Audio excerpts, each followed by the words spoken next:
اور مشکات کو میں نے ڈکلیئر کیا ہے مشکات از دی انسائکلوپیڈیا آف حدیث. اہل سنت کی مین سٹریم کی جتنی کتابیں ہیں، صحیح بخاری، صحیح مسلم، جامعہ ترمذی، سنن ابی داؤد، سنن نسائی، ابن ماجہ، الموطا امام مالک، مسند احمد، المستدرک للحاکم، اسی طریقے سے سنن البیہقی، سنن الکبری البیہقی اور باقی کتابیں، آلموسٹ 13 کتابوں کے یہ سمجھ لیں نوٹس ہیں شیخ زبیر علیزئی رحمہ اللہ تعالی کی تحکیم اور تخریج کے ساتھ. ہماری ویب سائٹ اہل سنت پاک.com پہ 3 فائلز 18 MB کی موجود ہیں. جسے شوق ہے وہ ڈاؤن لوڈ کرے. اس کے میں نمبرز بتاؤں گا اور اسی کے فٹ نوٹ پہ آپ کو جو پرائمری کتابیں ہیں بخاری اور مسلم ان کے نمبرز بھی مل جائیں گے، اور بخاری اور مسلم کے علاوہ جو احادیث ہیں ان کے نمبرز اور ان کے اوپر حکم بھی لگا ہوا آپ کو انشاءاللہ تعالی اس میں مل جائے گا. اور اس کے تعارف پہ میں نے الگ سے ایک ڈیٹیل لیکچر بھی ریکارڈ کروایا ہے، وہ ضرور دیکھیں. مسئلہ نمبر 111B، مشکات المصابیح کا مکمل تعارف. تو یہ 10 احادیث، اس میں سے پہلی حدیث صحیح بخاری اور صحیح مسلم کی متفق علیہ حدیث ہے، اور مشکات میں اس کا نمبر ہے 1223 1223. اور یہ بڑی مشہور حدیث ہے جس سے آپ کو یہ بات پتا چلے گی کہ چاہے شب قدر ہو یا کوئی اور رات ہو، اس میں جو فضائل و برکات ہیں وہ کسی نہ کسی درجے میں روزانہ رات کے اندر آخری تہائی پہر کے اندر موجود ہیں. اور یہ بڑی مشہور حدیث ہے. آپ صلی اللہ علیہ وآلہ وسلم نے فرمایا ہر رات، یعنی 355 دن قمری اعتبار سے اور 365 دن سولر ایئرز کے اعتبار سے، ہر رات جب آخری تہائی رات باقی رہ جاتی ہے، یعنی رات کی ڈیوریشن ہے غروب آفتاب سے لے کر فجر کا وقت شروع ہونے تک، اس کو کہتے ہیں رات. اگر یہ سپوز 9 گھنٹے کی رات ہے تو اس کو 3 پہ ڈیوائیڈ کر لیں تو آخری جو 3 گھنٹے ہوں گے، ہر رات تمہارا رب آسمان دنیا پر نزول فرماتا ہے جیسا کہ اس کی شان کے لائق ہے، اور پوچھتا ہے کوئی ہے جو مجھ سے دعا کرے کہ میں اس کی دعا قبول کروں، کوئی ہے جو مجھ سے مانگے کہ میں اسے عطا کروں، کوئی ہے جو مجھ سے مغفرت طلب کرے کہ میں اسے بخشش عطا فرما دوں. اور یہ سلسلہ جاری رہتا ہے حتیٰ کہ طلوع فجر ہو جائے، یعنی آخری تہائی رات کا جو حصہ ہے ختم سحری تک، فجر کا وقت شروع ہونے تک اللہ تعالیٰ کی طرف سے یہ ندا آتی رہتی ہے.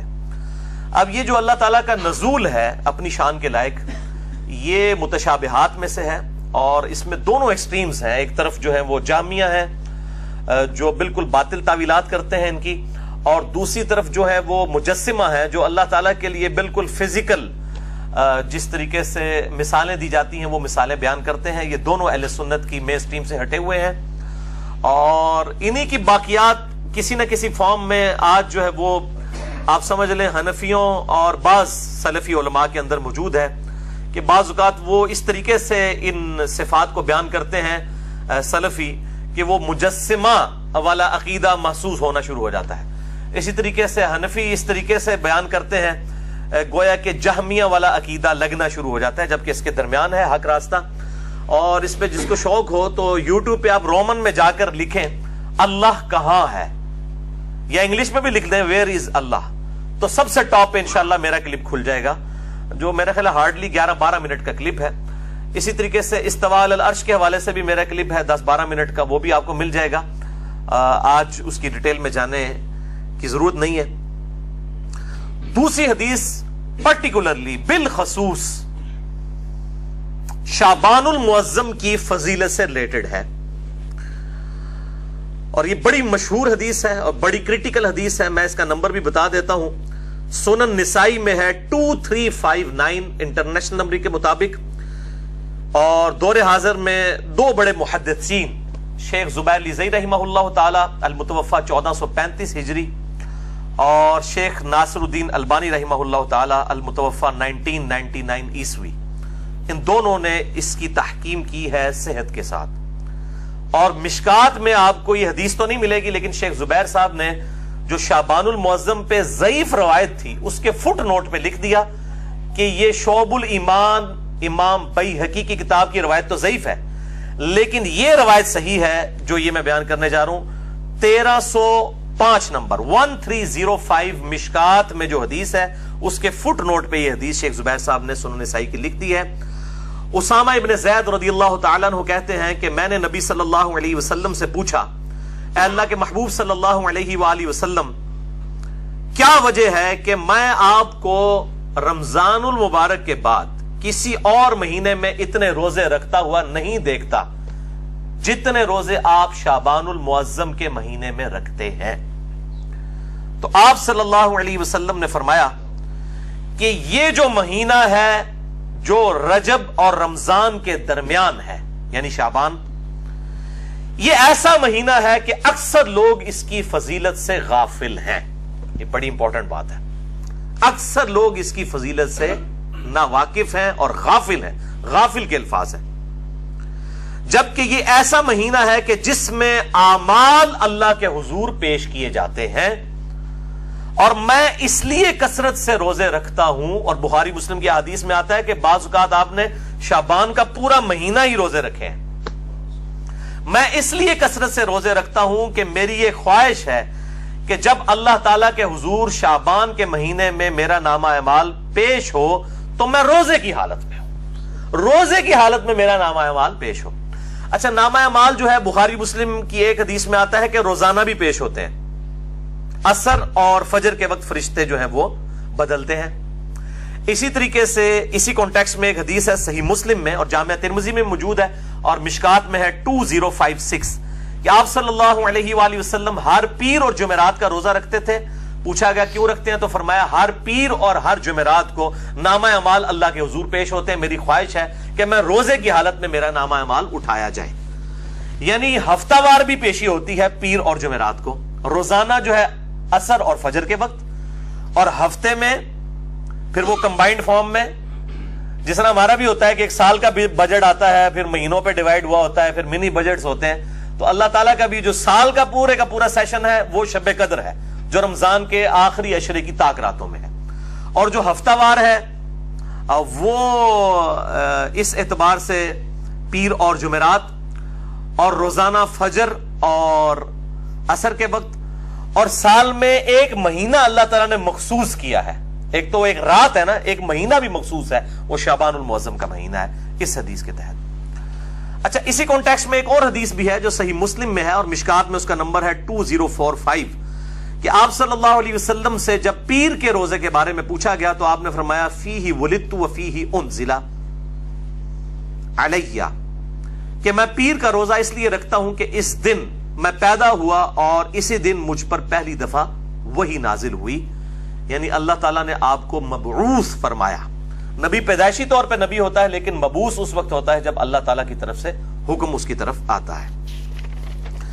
تیسری حدیث بھی بخاری اور مسلم دونوں میں موجود ہے، مشکات میں ہے 2036۔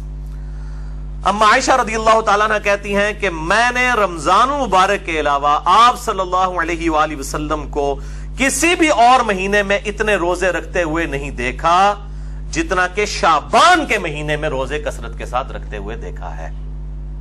چوتھی حدیث صحیح مسلم سے مشکات میں ہے 2036، اس میں اما عائشہ کے الفاظ ہے کہ آپ صلی اللہ علیہ وسلم شعبان کا پورا مہینہ ہی روزہ رکھا کرتے تھے۔ اب یہ دونوں طرف تطبیق آپٹیمل سولوشن یہ ہوگا کہ اکثر آپ کا عمل یہ تھا کہ آپ صلی اللہ علیہ وسلم پورا مہینہ ہی روزہ رکھا کرتے تھے شعبان کا، بسا اوقات بیچ میں سے چھوڑ بھی دیتے تھے، اور یہ دونوں یعنی آپ صلی اللہ علیہ وسلم سے اعمال ثابت ہیں۔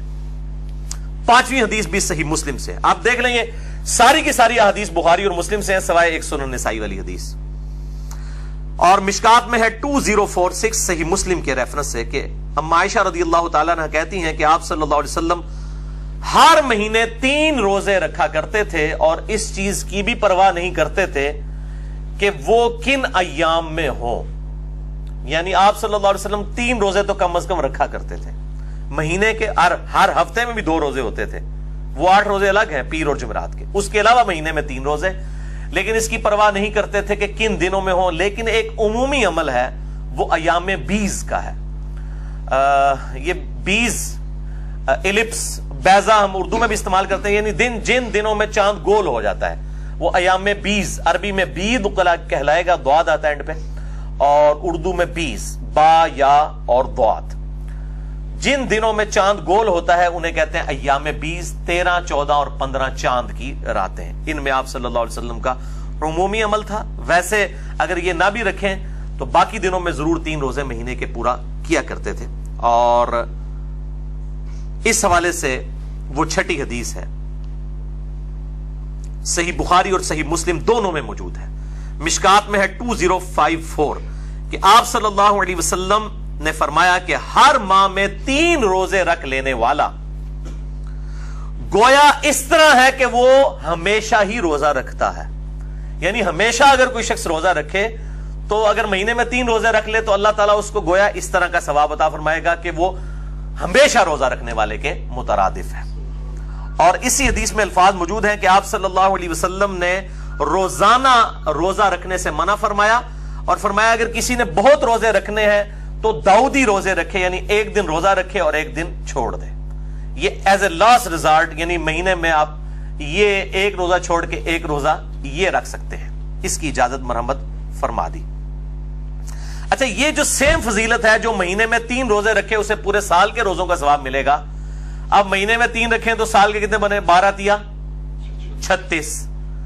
ایک آسان عمل بھی ہے، وہ صحیح مسلم میں ہے اور مشکات میں 2047 کہ آپ صلی اللہ علیہ وآلہ وسلم نے فرمایا جو شخص رمضان کے بعد 6 روزے رکھ لے شوال کے، اب اس میں کوئی شرط نہیں ہے کہ وہ فوراً بعد شروع کرنے ہیں، بعض نے کہا جی ایک فوراً رکھ لو، باقی پاویں پورے مہینے رکھ لو، کوئی تفریق نہیں ہے، پورے مہینے میں جس وقت چاہیں یہ 6 کی گنتی پوری کر سکتے ہیں، چاہے فوراً بات کر لیں چاہے بعد میں شروع کریں، جس وقت مرضی یہ 6 روزے رکھ لے۔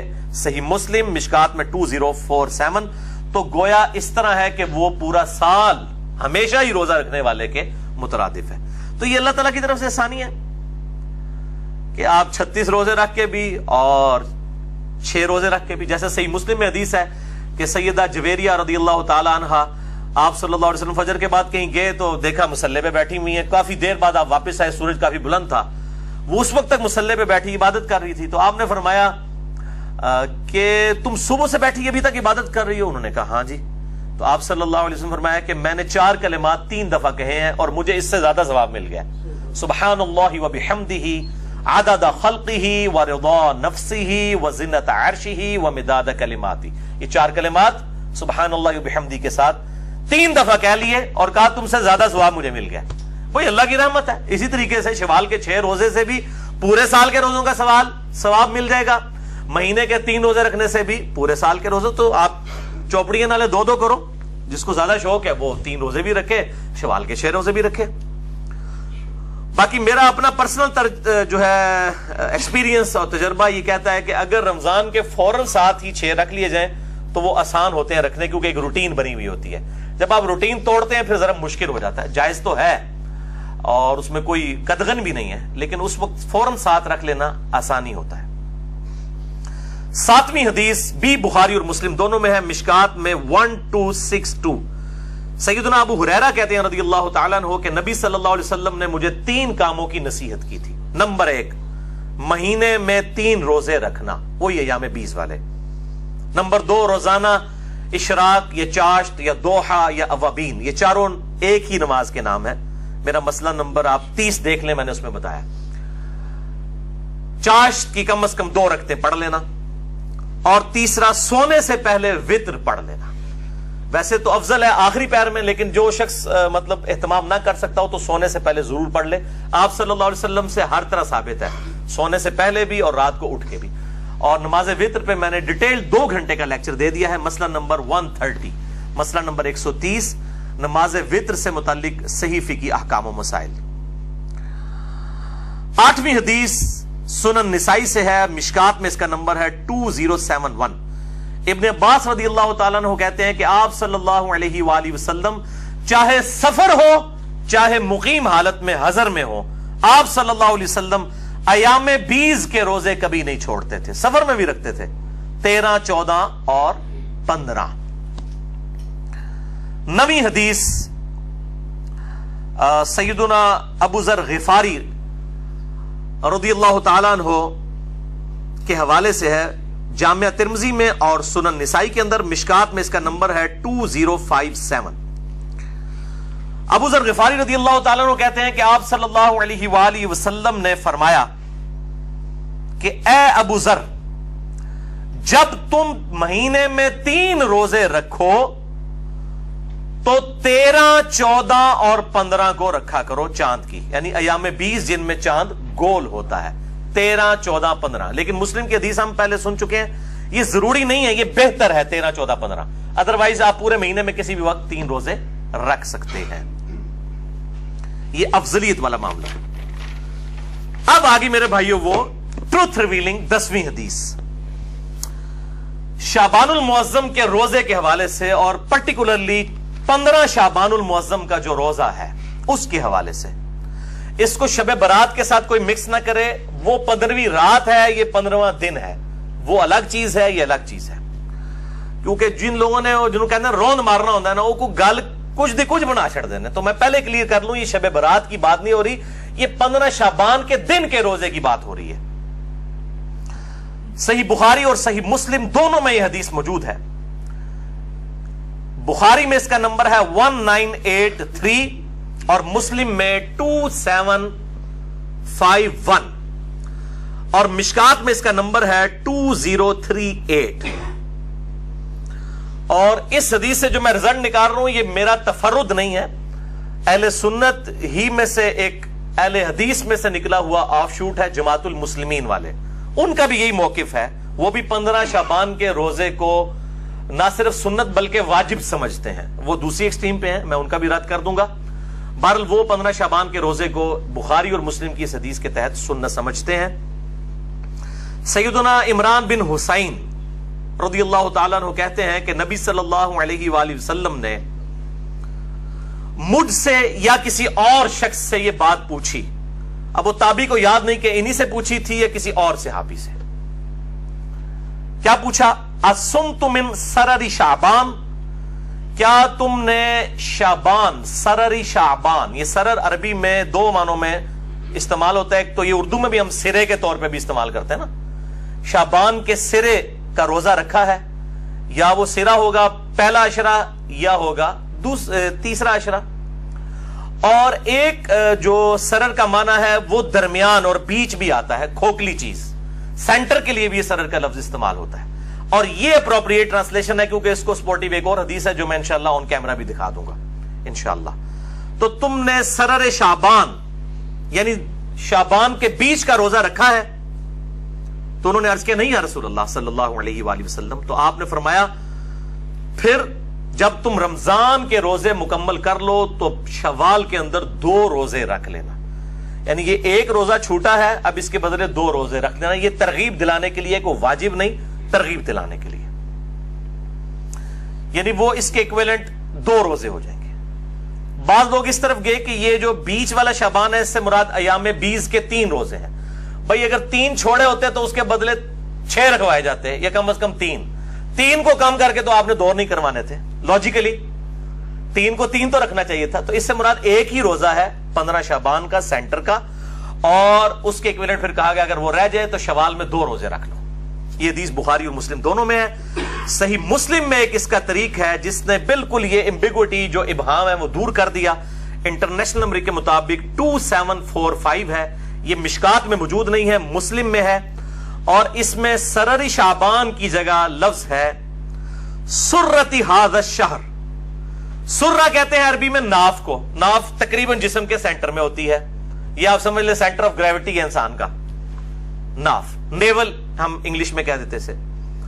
تو یہ سرہ وہ آتا ہے نا تحت السرہ اور فوق السرہ، ناف کے اوپر ناف کے نیچے، علی سرہ، تو اس میں سرتی ھذا الشہر ہے۔ صحیح مسلم 2745۔ یہ حدیث میرے بھائیوں میں نے گھر میں نہیں بنائی، یہ میں سب سے زیادہ چونکہ مسئلہ اہل حدیث کو ہوگا، میں اہل حدیث کا ترجمہ ہی دکھانے لگا ہوں۔ صحیح مسلم شریف مکتبہ اسلامیہ کی چھپی ہوئی، علامہ وحید الزمان صاحب کا ترجمہ ہے، انٹرنیشنل نمبر کے مطابق یہ چھپی ہوئی ہے صحیح مسلم، اس میں میں آپ کو حدیث دکھا دیتا ہوں۔ اور اس کے اوپر امام نووی نے جو ہیڈنگز باندھی ہوئی ہیں، چونکہ مسلم کے باب امام نووی نے باندھے ہیں، المتوفا 676 ہجری، امام مسلم نے باب نہیں باندھے تھے، انہوں نے بھی اس حدیث کو لیا ہے کہ یہ شعبان کے بیچ میں جو روزہ آتا ہے اس سے ریلیٹڈ ہے، کنارے والا نہیں ہے۔ کنارے والی یہ حدیث جو ہے الگ ہے، وہ مسلم میں 2751 ہے اور بخاری میں 1983، لیکن وہ بھی پھر اس کی وجہ سے بیچ ہی معنی لیا جائے گا۔ جب 3 معنی بن رہے ہیں تو وہ ہوگا جہاں پہ سرہ کے الفاظ ہیں۔ یہ حدیث دکھا دیں جی 2745، یہ عربی بھی اور ساتھ اس کا ترجمہ بھی، جہاں پہ میری انگلیاں ہیں اسی صرف پیج کو کور کرنا ہے، ذرا بڑا کر کے نظر آئے۔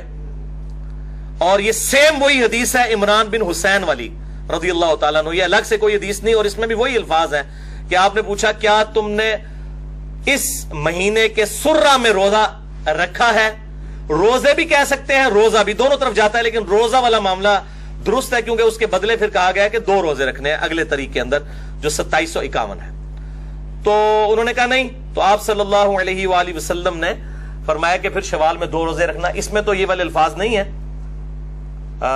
سرر والے، لیکن اس میں سرہ والے ہیں، لیکن اس میں یہ موجود ہے جب تم افطار کرو تو 2 روزے رکھنا، یعنی جب رمضان کی افطاریاں گزر جائیں تو شوال میں 2 روزے۔ تو یہ سرہ کے الفاظ ہیں، ناف کے سینٹر کے، اور یہ بالکل صحیح معنی بنتا ہے۔ اور اب سرر کا معنی شعبان کا آخری کنارہ تو ویسے نہیں لیا جا سکتا، کیونکہ شعبان کے اینڈ پہ آپ صلی اللہ علیہ وآلہ وسلم نے مخصوص کر کے روزہ رکھنے سے منع فرمایا، کیونکہ پھر رمضان کا پروٹوکول ڈسٹرب ہو جائے گا۔ جیسا کہ صحیح مسلم میں آتا ہے کہ فرض نماز جہاں پہ پڑھی ہے وہاں پہ آپ سنتیں نہ پڑھیں بلکہ بکھر کے پڑھیں تاکہ وہ پروٹوکول ڈسٹرب نہ ہو۔ اسی طریقے سے رمضان کے پروٹوکول کو ڈسٹربنس سے بچانے کے لیے کہا گیا شعبان کے آخری عشرے میں جو 2-3 دن ہیں ان کے اندر آپ نے روزہ نہیں رکھنا۔ اور ایک اور حدیث ہے جو اس کو سپورٹیو ہے، جامعہ ترمذی اور سنن ابن ماجہ میں اور مشکات میں 1974، کہ آپ صلی اللہ علیہ وآلہ وسلم نے فرمایا جب شعبان کا نصف ہو جائے تو پھر اس کے بعد روزے مت رکھو۔ اس سے بھی یہ بات پتہ چل گئی کہ وہ سرر شعبان سے مراد صرف نصف ہی لیا جا سکتا ہے، آخری عشرہ نہیں لیا جا سکتا۔ البتہ ایک ایکسیپشن ہے جو صحیح بخاری اور صحیح مسلم میں ہے، مشکات میں 1973، وہ پچھلی تھی مشکات میں 1974، یہ 1973، کہ آپ صلی اللہ علیہ وآلہ وسلم نے فرمایا تم میں جو رمضان پائے وہ رمضان سے پہلے 1 یا 2 دن جو ہے ان میں شعبان کا روزہ نہ رکھے، ہاں مگر یہ کہ جو شروع سے رکھتا چلا آ رہا ہو، یعنی جو پورا شعبان روزے رکھ رہا ہے اس کو اجازت ہے کہ وہ شعبان کے آخری دنوں میں بھی روزے رکھ سکتا ہے، لیکن کوئی مخصوص کر کے آخری 2 دنوں کے روزے نہیں رکھے گا۔ اس حوالے سے یہ بات بالکل کلیئر ہو گئی۔ تو اب اس میں فائنل کنکلوژن یہ ہوا کہ ایام 20 کے کانٹیکسٹ میں 3 روزے شعبان کے اندر تو سنت ہے، 13، 14 اور 15، اور اس میں بھی جو پرٹیکولرلی 15 شعبان کا روزہ ہے جو سرہ ہے، سینٹر ہے اس کا، جو صحیح مسلم میں ہم نے حدیث پڑھ لی 2745، اس کے تحت وہ روزہ رکھا جائے گا۔ اور جماعت المسلمین والوں کی وجہ سے مجھے یہ چیز پہلی دفعہ ایکسپلور ہوئی، پھر میں نے خود بھی تحقیق کی، اور پھر جو حدیثیں ان کے علم میں بھی نہیں تھی وہ بھی میں نے ڈھونڈ لی۔ یہ سرہ کے الفاظ والی حدیث ان کے علم میں نہیں تھی، وہ سرر والی صرف لے کے آتے تھے، ہم نے اس میں ویلیو ایڈیشن کی ہے، سرہ والی حدیث بھی ڈھونڈ دی ہے الحمدللہ۔ تو لیکن وہ کہتے ہیں یہ واجب ہے، واجب نہیں ہے، واجب تو 10 محرم کا روزہ نہیں ہے جو فرض تھا۔ بخاری اور مسلم میں حدیث ہے کہ 10 محرم کا روزہ رمضان کی فرضیت سے پہلے ہر مسلمان پہ فرض تھا، جب رمضان کے روزے فرض ہوئے تو آپ صلی اللہ علیہ وآلہ وسلم نے حکم عام دیا کہ اب جس کی مرضی 10 محرم کا روزہ رکھے، جس کی مرضی نہ رکھے، اور وہ بھی پھر بعد میں کہا گیا 9 اور 10 2 ملا کے رکھنے ہیں، وہ الگ سے ایک ٹاپک ہے۔ تو جب 10 محرم کا روزہ جو رمضان سے پہلے فرض تھا اس کی فرضیت ختم ہو گئی رمضان کی وجہ سے، تو یہ 15 شعبان کا روزہ کیسے واجب یا فرض ہو سکتا ہے؟ بہرحال سنت ہے اور اس کی ترغیب دلائیں، اس کے اوپر مٹی ڈالی ہوئی تھی لوگوں نے، اور وہ فوراً فکر پڑ جاتی تھی نہیں جی وہ 15 شعبان کے روزے کی بات کریں گے تو لوگ شب برات منانا شروع کر دیں گے۔ یہ تو اسی طریقے سے صحیح مسلم میں حدیث ہے قبروں پہ جاؤ تاکہ آخرت کی یاد آئے، تو کوئی کہنے جی یہ مسلم کی یہ حدیث نہ بیان کریں، لوگ قبروں پہ جائیں گے تو قبروں سے مانگنا شروع کر دیں گے۔ یہ وہی چیز ہے کہ ناک میں مکھی بیٹھے تو ناک ہی کاٹ دو، بھائی مکھی کو اڑائیں آپ۔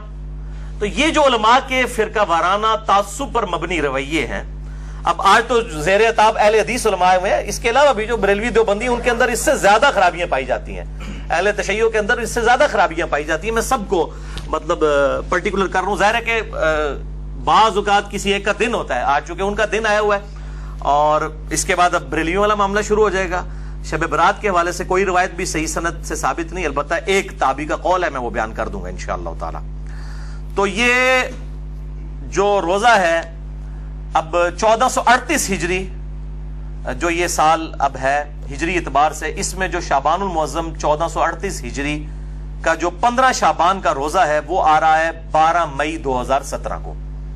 آج 6 مئی 2017 ہے، 12 مئی 2017 جمعے کے دن، اور بخاری اور مسلم میں حدیث موجود ہے، ابو داؤد میں ذرا وضاحت کے ساتھ ہے، آپ صلی اللہ علیہ وسلم نے اکیلے جو ہے وہ جمعے کا روزہ اور اکیلا ہفتے کا روزہ رکھنے سے منع فرمایا، لیکن اسی مسلم کی حدیث میں الفاظ ہیں جو میں آگے چل کے وہ حدیث بیان بھی کر دوں گا کہ اگر یہ جو جمعے کا روزہ ہے یہ بیچ میں آ جائے یا کوئی خاص ایک مخصوص ٹائم کے اوپر آ جائے پھر وہ ایکسیپشن ہے، یعنی اگر 10 محرم آ جاتی ہے جمعے والے دن، یا اسی طریقے سے یوم عرفہ کا روزہ آ جاتا ہے جمعے والے دن، تو پھر اب یہ نہیں دیکھا جائے گا کہ جمعے کا روزہ منع ہے تو یوم عرفہ کا بھی روزہ نہیں رکھیں گے، نہیں، یا ہفتے والے دن آ جائے تو روزہ رکھا جائے گا، البتہ بالکل مخصوص کر کے، جس طرح یہودیوں نے ہفتے کا دن کر لیا اور عیسائیوں نے اتوار کا دن، اس طریقے سے مخصوص کرنے کو آپ صلی اللہ علیہ وآلہ وسلم نے منع فرمایا ہے، اور یہ حدیث صحیح مسلم میں ہے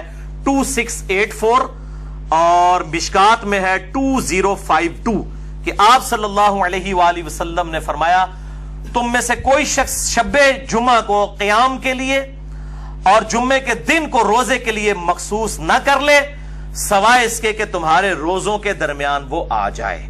اگر وہ کوئی ایسا معاملہ ہے جو علیحدہ سے فضیلت موجود ہے، یا آپ کنزیکٹیو روزے رکھ رہے ہیں یا الگ سے فضیلت ہے، اس کی پھر ایکسیپشن ہے، اور بیسیکلی یہود و نصارہ کی مخالفت کے لیے بات کی گئی، لیکن افسوس امت صرف جمعے کی نماز ہی پڑھتی ہے اکثر، حالانکہ آپ صلی اللہ علیہ وسلم نے کہا کہ اس طرح کے سے تم نہ بن جانا یہودیوں کی طرح اور عیسائیوں کی طرح، نعوذ باللہ من ذالک۔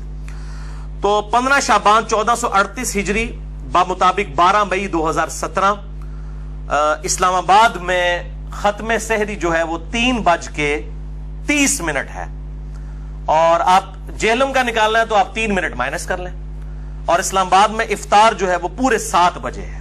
یہ دارالاسلام کا جو کیلنڈر ہے جو پرو مسلم سافٹ ویئر سے بھی آپ میچ کر لیں تو آپ کو یہی ٹائم ملے گا۔ 12 مئی 2017 کو 15 شعبان المعظم کا جو روزہ ہے رکھنا ہے انشاءاللہ تعالی، اور اس کی ترغیب بھی دلائیں، اور 13 14 15 3 رکھ لیں تو زیادہ بہتر ہے، بل 15 کا جو روزہ ہے وہ 12 مئی 2017 کو اسلام آباد میں 3:30، تو یہاں ہوگا 3:27 ختم سحری، اور افطار جو ہے وہ 7 بجے، اور یہاں پہ آپ 6:57 بن جائے گا جہلم میں۔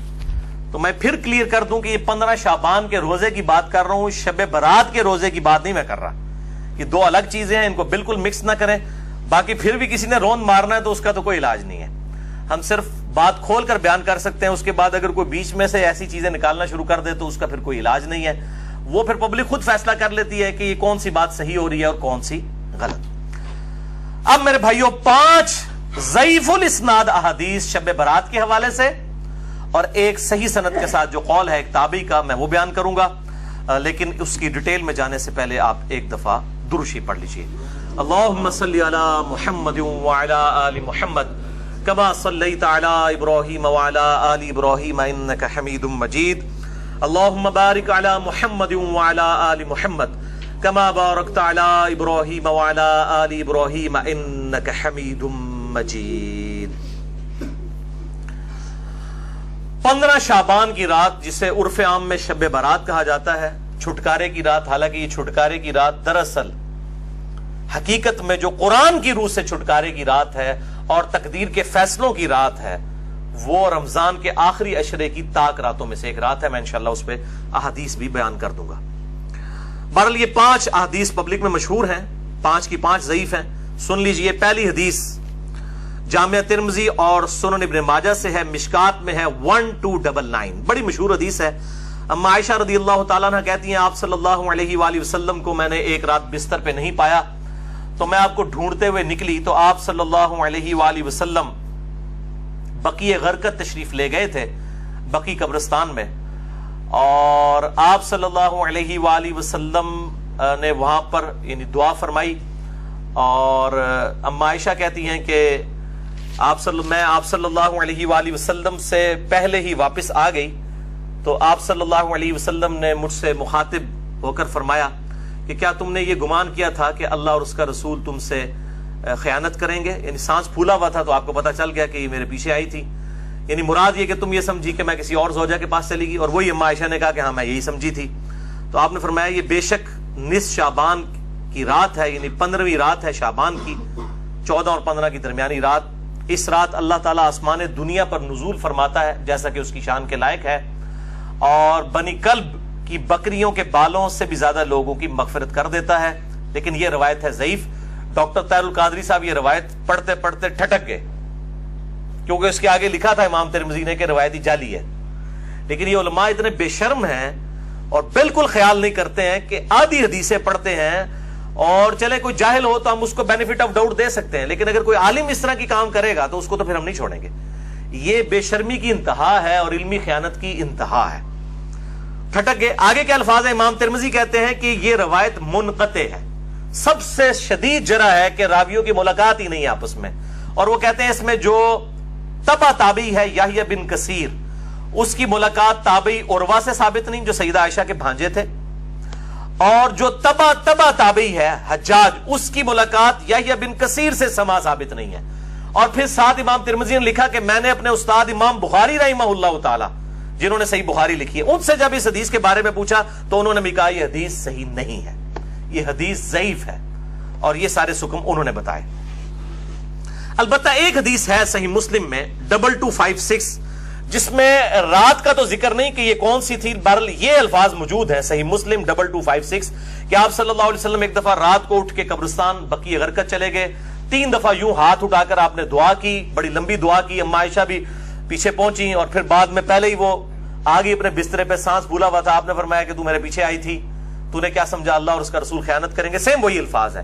پھر آپ نے فرمایا کہ جب تم سوئی ہوئی تھی، لیٹی ہوئی تھی، میں نے گمان کیا کہ تم سو گئی ہو، میرے پاس جبرائیل آئے تھے، انہوں نے مجھے اللہ کا پیغام دیا کہ جا کر بقیع غرقد میں جو دفن ہے مسلمان ان کے لیے دعائے مغفرت کریں، تو میں ان کی دعائے مغفرت کے لیے بقیع غرقد قبرستان میں آیا اور 3 دفعہ ہاتھ اٹھا کے دعا کی۔ اس سے یہ بھی بات پتہ چلی کہ بعض جو سلفی علماء کا یہ موقف ہے کہ قبر کے سامنے ہاتھ اٹھا کے دعا نہیں کر سکتے، وہ بالکل باطل ہے۔ قبر کے سامنے ہاتھ اٹھا کے دعا کر سکتے ہیں، اور اس میں یہ نہیں ہے کہ وہ قبر والے سے مانگ رہے ہیں، وہ آپ اللہ ہی سے مانگ رہے ہیں۔ نبی صلی اللہ علیہ وسلم نے بقیع غرقد قبرستان میں 3 دفعہ ہاتھ اٹھا کے دعا کی، صحیح مسلم 2256۔ بلکہ المستدرک للحاکم میں موجود ہے کہ تمہارا رب حیا فرماتا ہے اس شخص سے جو ہاتھ اٹھا کے دعا کرے کہ اسے محروم لوٹائے۔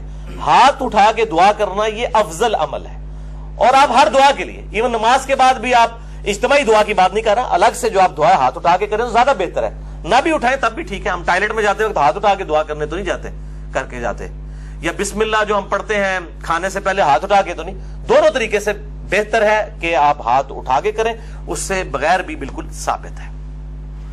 دیکھ لیں میں ساتھ کتنے چھوٹے چھوٹے مسائل بتا دیتا ہوں، اور یہی جو مسلم کی حدیث ہے 2256 اسی میں وہ دعا ہے، السلام علیکم اہل الدیار من المؤمنین والمسلمین وانا انشاء اللہ بکم للاحقون نسأل اللہ لنا ولکم العافیہ، جو قبرستان جانے کی دعا ہے کہ اے اس قبرستان کے رہنے والے مسلمان مرد و عورت، مومنین مرد و عورت، ہم تم پر سلامتی بھیجتے ہیں، اور ہم تم سے اللہ کے حضور جو ہے وہ عافیت کا سوال کرتے ہیں، بے شک ہم بھی مر کے تمہارے پاس آنے والے ہیں، اپنے لیے بھی اور تمہارے لیے بھی اللہ کے حضور ہم عافیت کا سوال کرتے ہیں۔ دوسری حدیث شعب الایمان، امام بیہقی کی کتاب میں ہے 1305، مشکات کے اندر اس کا نمبر ہے، اور یہ ویسے پرائمری کتاب ہے امام بیہقی کی شعب الایمان۔ اما عائشہ کہتی ہیں کہ 15 شعبان کی رات تھی، اس کے بارے میں آپ صلی اللہ علیہ وآلہ وسلم نے فرمایا کہ 15ویں رات کو اس سال پیدا ہونے والے اور اس سال فوت ہونے والوں کے نام لکھ دیے جاتے ہیں، اسی رات اعمال اوپر چڑھتے ہیں اور لوگوں کا رزق بھی لکھ دیا جاتا ہے۔ یہ سارے فضائل قرآن کے اندر سورہ القدر سورت نمبر 97 میں تقدیر کے فیصلے کی رات، اور سورہ الدخان کے اندر شب قدر کے بارے میں آئے ہیں۔ اور میرا اصول یہ ہے کہ اگر کوئی حدیث جس کو محدثین بھی ضعیف کہہ رہے ہوں اور وہ قرآن سے بھی ٹکرا رہی ہو تو اس کو ریجیکٹ کرنا بالکل آسان کام ہے۔ اس حوالے سے وہ حدیث بھی میں انشاءاللہ بعد میں بتا دیتا ہوں۔ تو یہ روایت بھی منقطع ہے۔ اس میں ابن حارث جو تابعی ہے اس کی سیدہ عائشہ سے کوئی ملاقات ثابت نہیں ہے، یہ منقطع روایت ہے. اور دوسرے طریق میں ابن کثیر العبدی ضعیف راوی ہے. البتہ جو شعبان میں اعمال اللہ کے حضور چڑھائے جاتے ہیں وہ حدیث ٹھیک ہے، سنن نسائی 2359 جو ہم آلریڈی ڈسکس کر چکے ہیں. تیسری حدیث سنن ابن ماجہ سے ہے 1306 مشکات کے اندر اس کا نمبر ہے. اور اس حدیث کو وہ ضعیف جمع ضعیف برابر ہے حسن کا فارمولہ لگا کے شیخ البانی نے صحیح کہا ہوا ہے. اور اس میں مجھے ایک لطیفہ بھی ضمناً یاد آ گیا. آج سے کئی سال پہلے اسلام آباد میں ایک اہل حدیث عالم جو ہے وہ بریلویوں پہ گرج رہے تھے، یہ بدعت ہے اس رات میں عبادت کرنا، کوئی ثابت نہیں، کوئی حدیث نہیں. تو میں نے ان کو ایک چٹ لکھ کے بھیجی کہ آپ کے جو روحانی ابا جان ہیں محدث اعظم سعودیہ شیخ ناصر الدین البانی، انہوں نے تو یہ سنن ابن ماجہ کی روایت کو جو مشکات میں 1306 ہے اس کو تو صحیح کہا ہوا ہے. تو مہربانی کر کے یہ جتنا غصہ ہے یہ البانی پہ بھی نکالیں آپ. تو اگر آپ کہتے ہیں اس کی اجتہادی غلطی ہے تو ان بیچاروں کو بھی اجتہادی غلطی کہہ کے چھوڑ دیں. یعنی آپ نے دوگلی پالیسی کیوں رکھی ہے؟ یا کم از کم پبلک کو بتائیں تو صحیح. لے جی بے شرمی کی انتہا، اس بندے نے چٹ بھی پڑھی ہے لیکن بیان نہیں کیا. اپنے بابے سب کو ہی پیارے ہیں، ہمارا بابا ہمیں پیارا تو وہی صاحب ہے، بابے سب کو پیارے ہیں. یہ بابوں کا فتنہ بڑا خطرناک ہے، چاہے وہ کسی بھی شکل میں نکل آئے. تو یہ مجھے ضمناً بات یاد آ گئی اسی حدیث کے حوالے سے. ابو موسیٰ اشعری رضی اللہ تعالیٰ عنہ کہتے ہیں کہ نبی صلی اللہ علیہ وسلم نے فرمایا بے شک اللہ تعالیٰ شعبان کی 15ویں رات اپنے بندوں پر خصوصی توجہ فرماتا ہے اور تمام مخلوق کو بخش دیتا ہے سوائے نمبر 1 مشرک کے اور نمبر 2 کینہ رکھنے والے کے. یہ انتہائی سخت ضعیف روایت ہے اور اس میں کئی حکم ہیں. نمبر 1 زبیر بن مسلم اور عبد الرحمن مجہول راوی ہیں، ان نون راوی ہیں، جن کا کوئی یعنی لاپتہ راوی ہیں، جن کا کوئی تعارف نہیں ہے. دوسرا ابن لہیہ اور ولید بن مسلم، یہ دونوں مدلس ہیں اور عام سے روایت کر رہے ہیں اور سما کی تصریح کوئی نہیں ہے. اور شیخ زبیر صاحب نے مشکات 1306 کے فٹ نوٹ پہ لکھا کہ اس کی جو سند ہے یہ ظلمات میں ڈوبی ہوئی ہے، یعنی کسی صورت ہی حسن درجے تک نہیں پہنچتی ہے. یہ تو ضعیف میں بھی سخت ترین ضعیف روایت ہے. اور اس میں پھر اب وہ 11,000 وولٹ والی روایت یہاں پہ بیان کر دوں جو کہتے ہیں ہم صحیح اور ضعیف کا فرق نہیں کرتے، اور میری مجبوری ہے، اس کے بغیر یہ دماغ میں ڈرل نہیں ہوتا یہ روایت میں بیان نہ کروں. تو مشکات میں ہے 4902 مسند احمد اور امام بخاری کی الادب المفرد کے حوالے سے. امام بخاری کی بھی ساری حدیثیں صحیح نہیں ہیں، صرف صحیح بخاری کی روایتیں صحیح ہیں. الادب المفرد میں یہ ضعیف روایت ہے. اور اگر ہم ڈاکٹر طارق قاضی صاحب کہتے ہیں ہم امام حنیفہ کے مقلد ہیں، آپ بخاری کے مقلد ہیں، اگر ہم بخاری کے مقلد ہوں تو اس روایت کو صحیح مانیں. مشکات میں 4902 ہے کہ جو شخص اپنے جہلی نسب پر فخر کرے تو اس کو پھر تم کہو کہ تم اپنے جہلی نسب پہ فخر کرتے ہو، اسے کہو کہ اپنے باپ کی شرمگاہ کاٹ کے اپنے منہ میں رکھ لے، نعوذ باللہ من ذالک. اور یہ بات اس سے کنایے سے نہ کرو، ڈائریکٹ کرو. اتنی بےہودہ بات آپ صلی اللہ علیہ وسلم کبھی کہہ سکتے ہیں؟ وَإِنَّكَ لَعَلَىٰ خُلُقٍ عَظِيمٍ، اخلاق کے بلند ترین درجے پہ فائز. اور بخاری اور مسلم کی حدیث کہ آپ صلی اللہ علیہ وآلہ وسلم میں کنواری لڑکیوں سے زیادہ شرم و حیا تھی، وہ اس قسم کی بات کر سکتے تھے. اس میں بھی یہی حکم ہے. اس میں حسن بصری مدلس ہیں اور ان سے روایت کر رہے ہیں، اور صحیح مسلم کے مقدمے میں موجود ہے کہ مدلس کی ان والی روایت سما کی تصریح کے بغیر ضعیف ہوگی. مسئلہ نمبر 36 میرا سن لیں، ضعیف الاسناد اور من گھڑت احادیث کے فتنے کا تحقیقی جائزہ، جسے شوق ہو تو یہ میں نے الزامی جواب پھکی کے طور پہ یہ اینٹی وانم دیا تھا، یہ والی روایت. چوتھی حدیث مسند احمد سے ہے، مشکات میں ہے 1307 عبداللہ ابن عمر بن عاص، سیم الفاظ ہیں وہی کہ 15ویں رات کو سب کی مغفرت ہو جاتی ہے، لیکن اس میں الفاظ ہیں سوائے خودکشی کرنے والے کے اور کینہ رکھنے والے کے. لیکن اس میں ابن لہیہ جو ہے وہ مدلس، اس میں تو نہیں ہے، ویسے وہ مدلس راوی ہیں، لیکن اس میں ان کی یہ روایت اختلاط کے بعد کی ہے، یعنی جب ان کا حافظہ بگڑ گیا تھا. یہ امام حاکم نے المستدرک الحاکم میں کئی روایتوں کو بخاری مسلم کی شرط پہ صحیح کہا ہے، اور بات بھی صحیح ہے کہ بخاری اور مسلم کے راویوں سے وہ حدیثیں ہیں، لیکن ان میں کئی راوی ایسے ہیں، کئی صحابہ بھی ایسے ہیں کہ وفات سے پہلے وہ اپنی حدیثوں کو مکس کر جاتے تھے، حافظہ کمزور پڑ گیا. تو اگر راوی ثقہ ہو بعد میں اس کا حافظہ بگڑ جائے تو اس کے حافظہ بگڑنے سے پہلی والی روایتیں جو ہوں گی وہ صحیح ہوں گی، بعد والی ضعیف ہوں گی. یہ بعد والی ہے کیوں؟ جو راوی ان سے یہ روایت بیان کر رہا ہے اس کی ملاقات ان کا حافظہ بگڑنے کے بعد ہوئی ہے، وہ پہلے کا راوی نہیں ہے. اسی وجہ سے امام حاکم کی کئی روایتیں جن کو وہ بخاری اور مسلم کی شرط پہ صحیح کہتے ہیں وہ ضعیف ہو جاتی ہیں. یہ میں آپ کو ٹیکنیکل پوائنٹ بتا رہا ہوں. وہ حضرت آدم کی توبہ قبول ہونے والا جو واقعہ ہے نبی صلی اللہ علیہ وآلہ وسلم کے وسیلے سے، مسئلہ نمبر 43 میں بھی میں نے بتایا ہے، وہ روایت جو ہے وہ امام حاکم نے تو بخاری مسلم کی شرط پہ صحیح کہا ہے، لیکن وہ روایت تو ضعیف ہے اور سخت ضعیف روایت ہے. تو یہ چیزیں خیال رکھی جائیں. اور یہاں پہ میں ایک ضمناً اور بات بھی عرض کر دوں کہ یہ اہل تشیع کے ہاں بھی شعبانیہ منایا جاتا ہے 15 شعبان کی رات کو. وہ شب برات نہیں منا رہے ہوتے ہیں، وہ امام محمد بن حسن عسکری کا یوم ولادت مناتے ہیں. ان کے ہاں بھی یہ کانسیپٹ نہیں ہے شب برات والا، لیکن وہ ہمارے بریلوی بھائی خوش ہو رہے ہوتے ہیں کہ انہوں نے بھی لائٹنگ کی ہوئی ہے، ہم نے بھی کی ہے، تے سنی شیعہ دا اجماع بنا لیندے نے. دیکھو اجماع کوئی نہیں ہے، وہ اپنے چکر چ ہوندے ہیں، تسی اپنے چکر چ ہوندے ہو. ٹھیک ہے، اسی اپنے چکر چ اسی اپنی آخرت دی فکر چ. تو وہ امام محمد بن حسن عسکری کا یوم ولادت. 5ویں حدیث سنن ابن ماجہ سے ہے، مشکات میں 1308. مولا علی رضی اللہ تعالیٰ عنہ علیہ السلام سے ہے کہ جب شعبان کی 15ویں رات ہو تو آپ صلی اللہ علیہ وسلم نے فرمایا دن کا قیام کرو، رات کا قیام کرو، دن کا روزہ رکھو. اب دن کا روزہ الگ سے صحیح مسلم وہ 27 جو 45 نمبر حدیث تھی اس سے ثابت ہے. اس کی وجہ سے میں نہیں، وہ الگ سے، کیونکہ غروب آفتاب سے طلوع فجر تک آسمان دنیا پر اللہ تعالیٰ نزول فرماتا ہے اور کہتا ہے کوئی مغفرت کا طالب کہ میں اسے بخش دوں، ہے کوئی رزق مانگنے والا کہ میں اسے عطا کروں، ہے کوئی عافیت چاہنے والا کہ اسے عافیت دوں. اور یہ سلسلہ طلوع فجر تک حتی مطلع الفجر، وہ جو سورہ قدر میں شب قدر کے بارے میں آتا ہے، یہ وہی الفاظ ہیں. یہ روزانہ ہوتا ہے، تہائی رات آخری جب رہ جاتی ہے. بخاری مسلم کے حوالے سے میں حدیث بیان کر چکا ہوں. تو 15 شعبان کا روزہ جو ہے وہ معاملہ بالکل الگ ہے. اس حوالے سے اور کئی روایتیں ہیں. شیخ زبیر علی زئی رحمہ اللہ تعالیٰ نے ایک پورا مضمون لکھا تھا جو مقالات کی پہلی جلد کے اندر وہ مضمون موجود ہے. جسے شوق ہے تو وہ پڑھ سکتا ہے. 14-15 صفحوں کا مضمون ہے جس میں انہوں نے یہ ساری بحثیں اس کی ضعیف روایتوں کے حوالے سے کی ہیں، اور انہوں نے ہی ایک صحیح قول بھی ایک تابعی کا لکھا.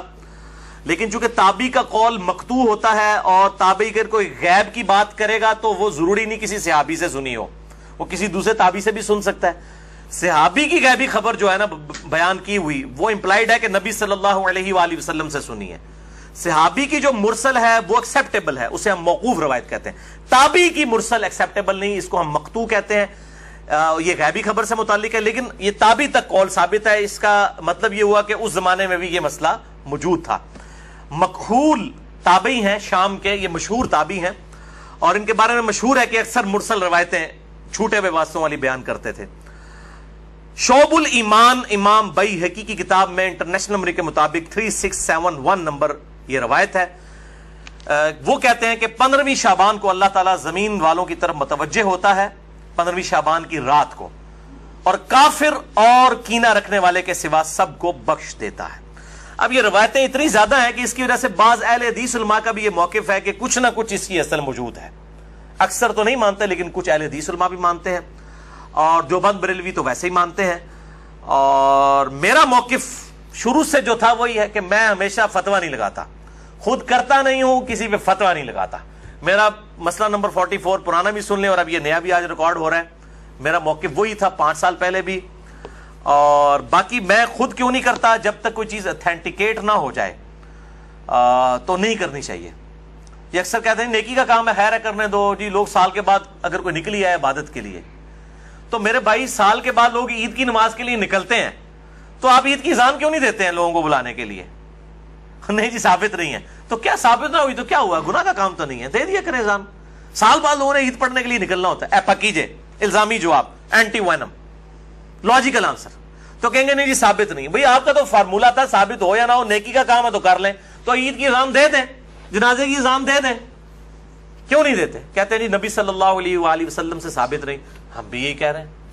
اور پھر اس حدیث کو بھی یاد کر لیں جو صحیح مسلم میں 2684 اور مشکات میں 2052 ہے کہ آپ صلی اللہ علیہ وآلہ وسلم نے جمعے کے دن کو اور جمعے کی رات یعنی شب جمعہ کو قیام کے لیے مخصوص کر لینا، یعنی میں نے صرف یہ اسی میں ہی قیام کرنا ہے، اس سے منع فرمایا ہے.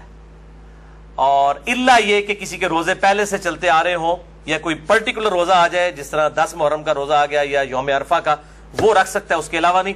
اور بیسیکلی مقصد تھا مخالفت یہود و نصارہ کی. یہودیوں نے ہفتے کے دن کو مخصوص کیا اور عیسائیوں نے اتوار کو، تو کہیں مسلمان جمعہ ہی نہ پھاڑ لین خالی، اور پھر بھی مسلمان بعد نہیں ہے، انہوں نے جمعہ پھاڑ لیا، خیال ہونا پھر بھی کوئی نہیں کیا، وَلِعَوْذُ بِاللَّهِ تَعَالَى۔